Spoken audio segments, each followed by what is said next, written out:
Right? There's great stuff. We're talking about cocktails already. I mean, it's only like, what is it, 7:15 in the morning. Perfect And time. right? It's a great time to start drinking on the morning. And we got a glass of bourbon. This is Greg Mays joining Jim and I here on the couch. And Greg is the guy behind Simple Cocktails and is one of my favorite websites whenever I'm looking for a simple cocktail. Because it's no like junky, weird, like, he won't teach you how to make a Colorado Bulldog. Right. But he will teach you how to make a great Manhattan. Yeah, that's right. Manhattans, old fashions, classic cocktails, craft cocktails like we were talking about. Yeah. You don't find a whole lot of Mountain Dew. Actually, you find no Mountain Dew on my website. That's excellent. No Red Bull or anything like that. It's very much the kind of old-fashioned craft cocktail style cocktails. I love it because we're talking, and I am the guy who if I want to make a nice cocktail to pair with a dinner, or if I have some friends coming over, I want to be able to say, well, we're having Manhattans tonight or something, and I can buy those two ingredients. Yep. I don't have to buy like the $500 worth of bar equipment and all of that stuff, and buy like all the bitters and 17 bottles of booze and all that stuff. I can just have a nice simple thing. So I go to Simple Cocktails and I find something that I can make that doesn't break the bank, but it's still awesome. I love it. I love it. Yeah, that's the barrier. Is people think they have to go out and spend all kinds of money just to serve one drink at their house. So right. That's the barrier that people are up against, and that's what we're trying to break. So I appreciate that. I love it. Good. I love it. Well, this month is Bourbon History Month. Yeah, National Bourbon Heritage Month. Heritage Month. Yes. So it's. I love this. So take us back real quick though. Bourbon is very similar to whiskey, but it's not a whiskey. So bourbon is technically a whiskey, but it has very specific rules. And, and the interesting thing about bourbon is sometimes liquors have different people that establish the rules. Bourbon is really interesting because the U.S. Congress is very involved in what bourbon is, which is fascinating. So in the 60s, mid-60s, Congress actually enacted a law that said they defined bourbon as the distinctive American spirit.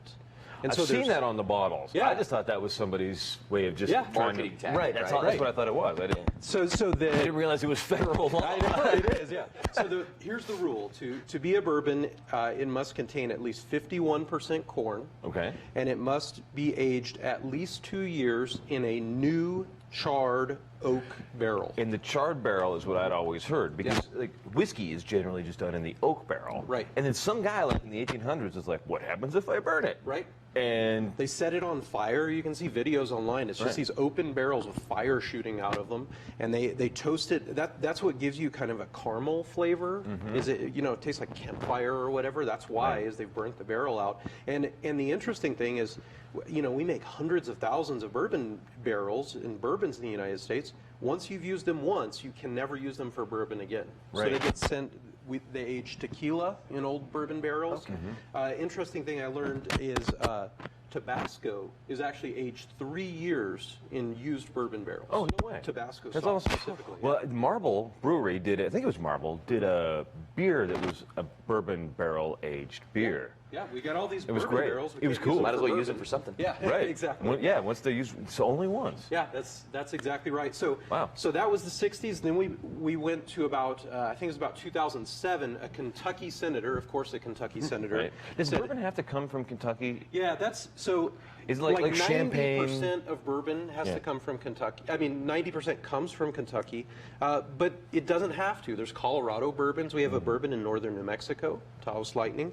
So the only law is it has to be made in the United States. Okay. I wasn't sure if it was like... It has to be made in Scotland. Bourbon has to be made in the United States. Okay. So that's the rule, but most of it is made in Kentucky. So, so what happened is in 2007, I learned some of this from this book. We'll talk about that in a minute. In 2007, Congress enacted another rule making September National Bourbon Heritage Month. That's awesome. They said we've defined it as America's spirit, so now let's celebrate it for a month every year, and so that's what we're celebrating today. That sounds pretty good. Yeah. I love it. Yeah. And their bourbons there's a wide range of flavors in a bourbon. Yeah. I mean, there's like the Jim Beam that all of us are familiar with from college. Right. Because it was like, cheaper stuff, right? Exactly. And it's got more of that whiskey, and it's got that sharp punch that you think of. And I think that's what a lot of people, they have that, and they kind of say, bourbon's not for me. Yeah. And they move on to a scotch or something. Right. But then I've had the Bullet and some of the other rye whiskeys and rye bourbons. Yep.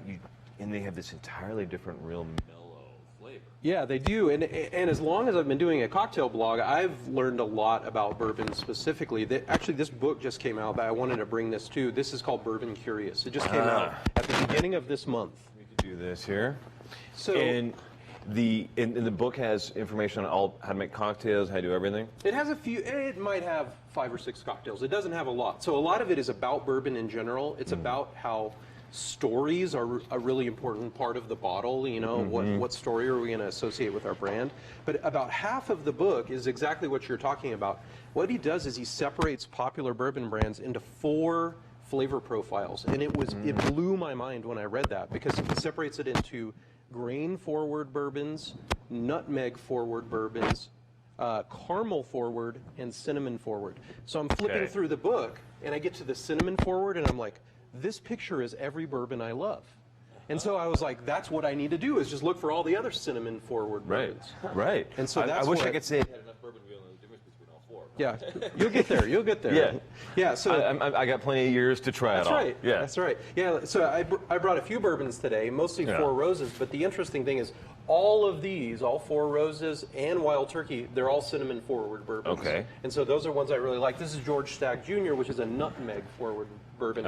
It's a little spicier. This is also barrel proof, so it's really strong. It's like 60% alcohol. Wow. So you drink it with a lot of ice. And you could run I could run my car on this? Yeah, exactly. Exactly. Yeah. What I do is fill a glass with ice and then just kind of splash it in and let it sit for half an hour, you know. And then it's mellowed out enough that you exactly, can... Exactly. Because once it gets past kind of a 40% alcohol or something, it starts to numb your tongue, like you're talking about. It's kind of that high alcohol. So, yeah.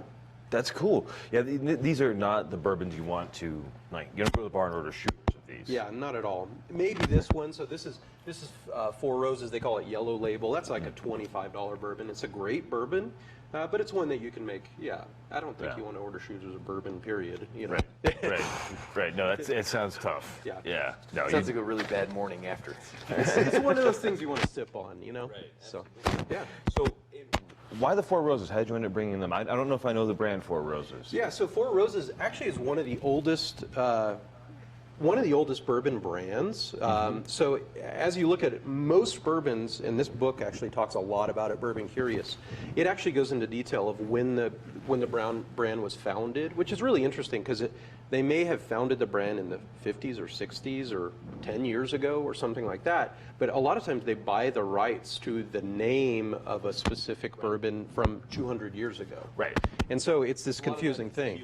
Right. But 4 Roses has actually been in business since 1888. Oh, wow. And it's one of the few. Like Stagg's been around for 10 years, maybe. Wild Turkey since the 40s. But 1888 is really old. They're actually currently owned by a Japanese whiskey company that basically saved the brand. The brand was kind of faltering as the 60s passed and everybody started drinking vodka and beer and wine much more than they drank whiskey.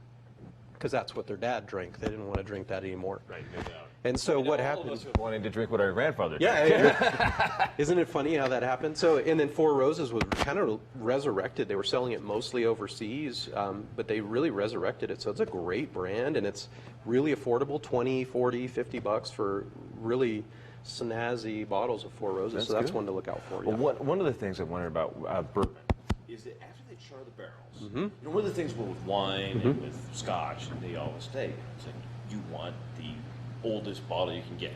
Right. But bourbons never really have the age on the bottle. Is that because of the charring of it? I've always wondered. Like there's a couple of bottles you may see, like the Jim Beam Black, right, and it'll say aged for 8 years. Right. But most of the bottles you see like don't have age statements. Is that a thing, or am I just being hypercritical of like bourbon guys? No, I think you're right. Actually, so this book gets into it a lot, where the legend sort of overtakes the facts. You know, and so that ends up happening. You don't see a lot of age statements. I think it's for a couple of reasons. Yeah. One of them is it's got to be at least 2 years old, for sure. So that's in some ways why they don't do an age statement. Another reason is because a lot of them are blends of several ages. Oh, okay. So it's an 8-year-old bourbon mixed with a 2-year-old. Yeah, exactly. Yeah. So that's a lot of the reason too. So it's kind of a strange thing. Like I said, it's about the story. And another thing is a really good bourbon is relatively young compared to a Scotch. You'll see 20, 30-year-old Scotches. Well, Kentucky is much hotter than Scotland. And so 8 years in Kentucky is 20, 30 years in Scotland. Well, we've got a. We're going to be back in just a couple of seconds on the Morning Brew. We're going to see if this lines up to baklava with our friends from the Greek. I'm excited about that. It smells Let's great. do it. Yeah. 4 roses. Cheers. Cheers. Cheers. Cheers, guys.